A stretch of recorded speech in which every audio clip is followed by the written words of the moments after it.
Hello there, ladies and gentlemen, and welcome to Q&A with Fred, Volume 39. I'm getting this to you one day late. I meant to do this yesterday, but then my internet suddenly died on me, and it was a frightening experience. I couldn't do anything. It's frightening actually how dependent we are on the internet. I realized, well, I can't upload anything, so what should I do? I just laid in my bed silent, staring at the ceiling, and I thought, well, maybe I can watch some series, because I have this thing that I'm sure a lot of people have nowadays, where you get a lot of anxieties because you haven't watched all of the big cable shows from America. Like, I haven't watched the last season of Game of Thrones. I suppose I'm waiting until it comes out on Blu-ray. But there's also stuff like, well, I did have watched all the episodes of Breaking Bad now, but there are many series that I just haven't watched. Like I've start watching Homeland. Should I start watching? For some reason now I can't think of any series, but there's so many different good series from HBO, Showtime. There's Dexter. I only watched the first season of Dexter, like an example. So I thought, well, should I start watching some of that? I can just lie in my bed, slowly sobbing while my internet is down. But then I realized that the place I watch most of my television series nowadays is Netflix. So I need internet connection for that. I mean, I do have DVDs, but I didn't feel like watching any of those right now. Because I've seen them. That's the point. That's why I haven't them on DVD, because I've seen them at some point. Most of the stuff I haven't seen is on Netflix. So I felt a lot of sort of worry there. And I realized that I tried to play games, but I realized that so many games need internet access, which is just stupid. I haven't appreciated how bad that is until now, because Sweden normally has very good internet connection. We're not like small towns in America has a very bad internet connection because they are remote and distant. But when you come to European countries, it's easier to get that sort of infrastructure. That means that you have good internet connection almost wherever you are. So especially when you're quite near to the capital, Stockholm, like I am. It's very easy to get a good, reliable internet connection. So I haven't appreciated how terrible it is when stuff like SimCity or Diablo chooses to have their stuff only internet access only. Only internet access only. So I was sitting there looking at all the games I have installed on my computer and realized that a lot of these I can't play because they require me to be logged in. And I can't be logged in because my internet is dead. I managed to play Civilization 5, which I mentioned before, is something that I like to treat as a time sink. I started a game as Portugal, and I started a lot of cities. Normally I like to have small empires, but I spawn with like 5 gems around me, and I realized that if I spread out and took all of these gems, I could get this sort of religious perk that gives you plus faith if you take buy pearls and gem resources. So I'm like this religious superpower right now with Portugal, and I found that was really satisfying.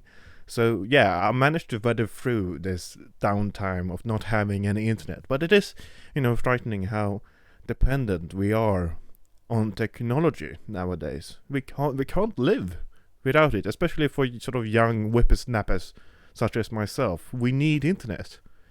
And, it's the reason why I'm on YouTube and you are listening to me speak on YouTube. We are like the dystopian fantasy future where all people just sit behind monitors clicking at buttons. To be honest, it's kind of fun to click at buttons. I click at buttons right now. It's this pause button here. But yeah, I've been thinking a lot about Civilization as a result of that. It's strange because I don't think Civilization 5 is better than the other Civilization games. Really, I haven't played any other Civilization games in a very long time. But whenever I start up Civilization 5, I get into these spurts where I just play it I just completely lose track of time, and I keep telling myself, just one more round, just one more round. But then I realize that it's gone by 10 rounds, and since I first said just one more round, I just do it impulsively. And it's a good game because I have a lot of, as I mentioned several times, I have a lot of anxieties. I don't have OCD, but I have certain symptoms of that. I feel a sort of desperate need to do everything perfectly, or else I'm convinced something terrible will happen. I have a very catastrophic mindset. So it's very nice when you have everything sort of nicely grid-based, and you can just tell people where they need to go, which doesn't work in real life. I can't tell people, stand in that grid. They don't even see the grids that I have in my head. And in Civilization, I can do that. And it's fun. I should really try and play a session of Civilization for this channel.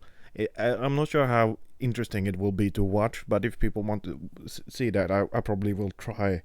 I need to figure out how to record it, though, because I am a scrub, and I have a monitor of the wrong size. Whenever I start up Civilization and I record it, it comes out all strange.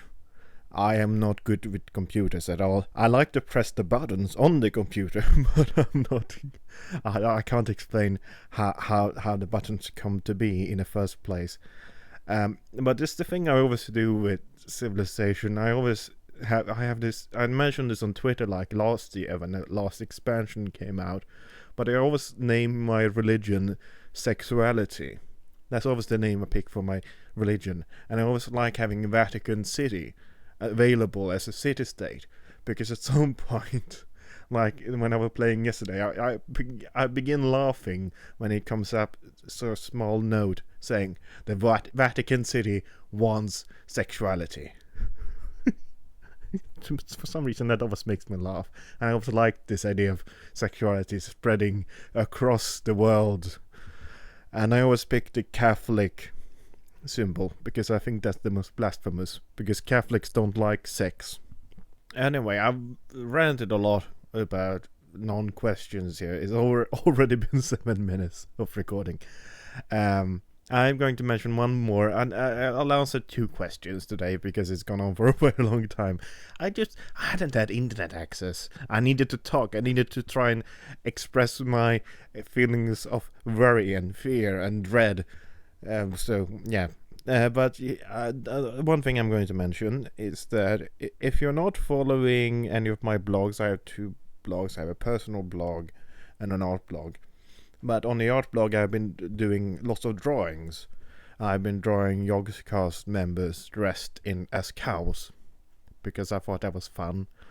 And you can see them all on my art blog, which is fredmalm.tumblr.com. And I'm going to try and do as many as possible. It's sort of my support for the whole live streaming thing. I just felt like I should mention that, because I want people to look at them. Because I put a lot of work into it. It takes me like hours each day. But anyway, let me answer the first question, and I will need my post bag here, and I need to find some piece of paper that can pretend to be postcards. Here we go. This comes from Anonymous, and it says, "Is the Christmas tree a Christian symbol? Where did it come from?"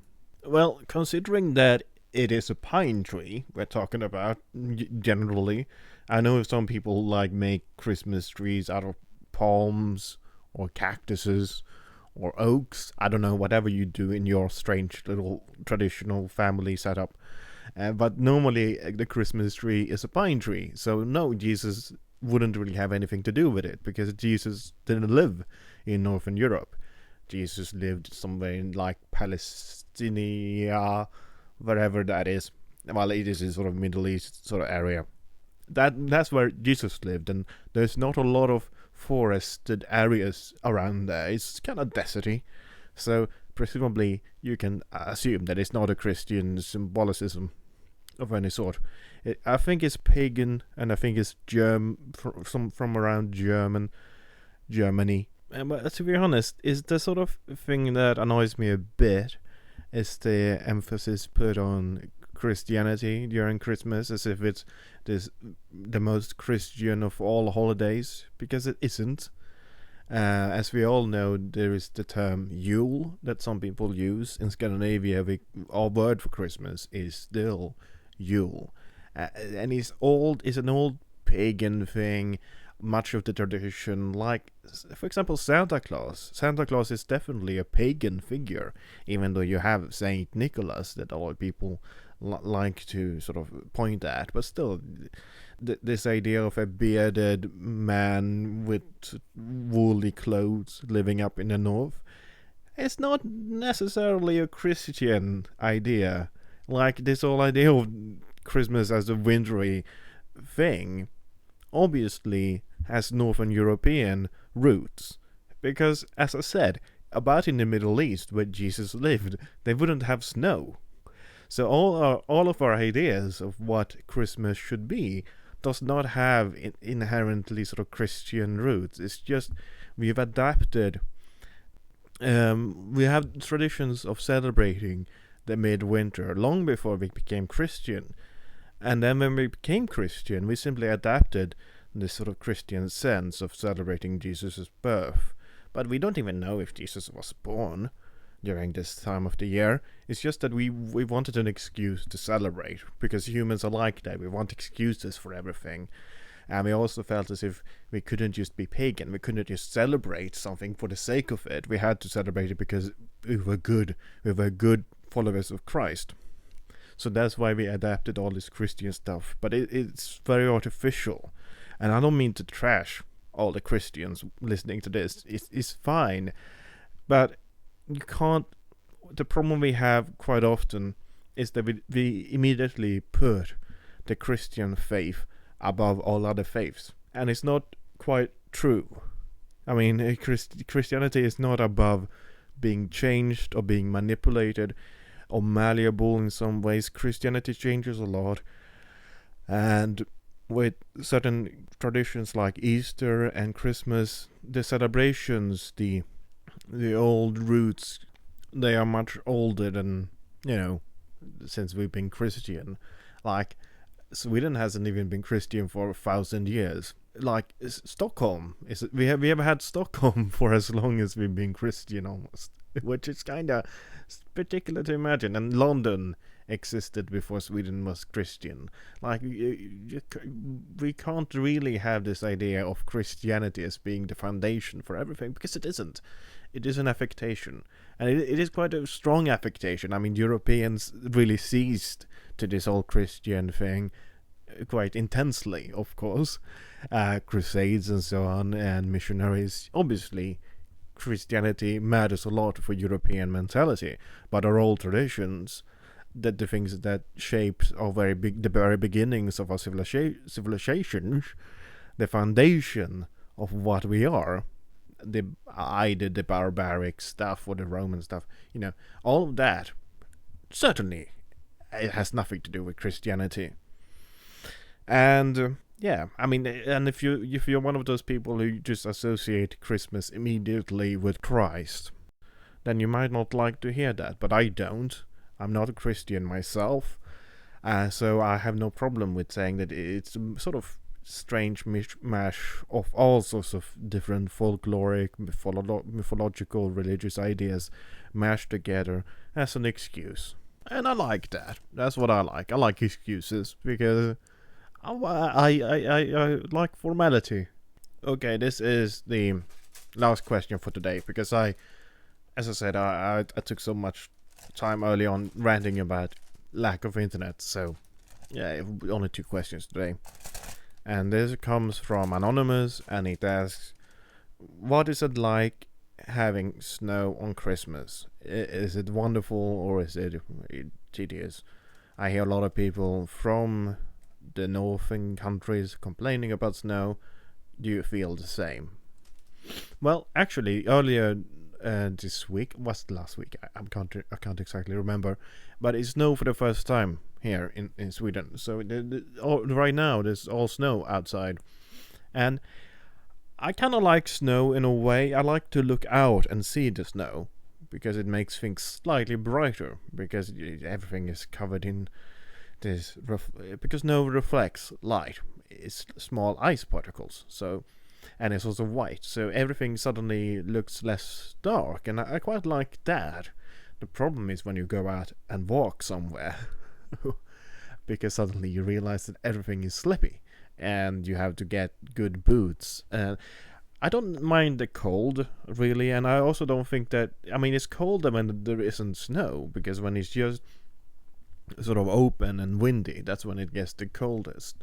Snow isn't terrible in that way, but when you have to shovel it, or when trains don't come on time, when buses don't come on time, when sort of things freezes over in that way, that's when it gets tedious. And also the thing that people don't quite realize is the snow stays around. It's not just for December, it's also for January and February and quite a large part of March. I mean, I suppose it's if you come from, say, Australia, it's quite exciting to hear this idea of Christmas being celebrated in the winter. But you know, but there is problems. It's like summer. You might tell someone, "Oh, it must be wonderful living somewhere in California where it's sunny all summer and it doesn't rain." But of course, a Californian will say, "Yeah, but I quite like a bit of rain now. It's so hot, and I'm sunburned, and I just hide indoors with my air conditioning. I would love to have some cold, milder climate. The grass is greener on the other side, of course." So you always, when you have, that's the thing about nature, is that it always seems to come in abundance. You either live in a country that's very dry, or you live in a country that's very wet. There aren't many sort of middle areas. I suppose, overall, it's a sort of thing that happens a lot where British people and Scandinavians have sort of the same climate, and of course we both complain a lot about our weather. We both complain, "Oh, it's so rainy, it's so grey, it's so miserable." But if I'm honest, it's not as if we have volcanoes or earthquakes or anything disastrous. Like, what we complain about is really not much of an issue. I suppose you could complain about the darkness, because we do have more darkness in the Swedish winter, Scandinavian winter, than most other places in the world. But overall, we don't have earthquakes, which is stunning to some people, like living in, well, California again, or Japan, where the earthquakes is just part of their lives. We don't have any of that. I don't have to worry about my house crumbling down, because that won't happen. So what the fuck are we complaining about? We should be happy, blessed, that we get to live in this reasonably modest environment, nature that we have. But we don't, we complain. Because I think we don't have anything else to complain about. Which is, the awful thing about living in some of the richest countries in the world, some of the most democratic, some of the least corrupt countries in the world, is that you can't complain about anything. You start seeming, you start seeming quite like a bad person. So instead we complain about the weather. And today is very grey outside, and goodbye. I just want to grump a bit about this weather.